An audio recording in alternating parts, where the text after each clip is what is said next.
imagine কৰক যদি আমাৰ ভাৰতবৰ্ষই নিজৰ ৱেডাৰটো প্ৰেডিক্ট কৰিব নোৱাৰিলে হয় তেতিয়া কি হ'ল হয় মানে যদি গমে নাপালে হয় কেতিয়া বৰষুণ দিব কেতিয়া ধুমুহা আহিব ভাবিলে ভয় লাগি নাযায় নে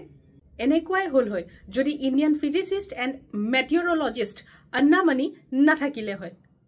ভাৰতবৰ্ষই বহুত বিপদৰ সন্মুখীন হৈছিল যেনেকৈ অসমত বানপানী আন্ধ্ৰাত সাইক্লোন কৃষকসকলে বুজি পোৱা নাছিল যে কেতিয়া বৰষুণ দিব কেতিয়া ধুমুহা আহিব আৰু তেওঁলোক বিমূৰত পৰিছিল 1948ত বম্বেত বহুত ডাঙৰ সাইক্লোন আহিছিল আৰু বহুতে নিজৰ জীৱন হেৰুৱাইছিল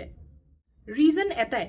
ভাৰতৰ নিজৰ ৱেডাৰ ফৰকাষ্ট সিস্টেম নাছিল আন্নামানি তেখেতে লণ্ডনৰ পৰা নিজৰ পঢ়া সম্পূৰ্ণ কৰি ভাৰত উভতি আহে প্ৰবলেমটো সলভ কৰাৰ বাবে তেখেতে IMD জয়েন কৰিলে আৰু খুব কম সময়ৰ ভিতৰত তেখেতে 100টাতকৈ অধিক ৱেডাৰ ইনস্ট্ৰুমেন্ট বনালে আন্নামানিৰ যদি ৰিসাৰ্চ এণ্ড ইনস্ট্ৰুমেন্টছ নহল হয় তেনেহলে হোল ইন দ্য ওজন লেয়াৰ কেতিয়াও বিচাৰি নাপালে হয়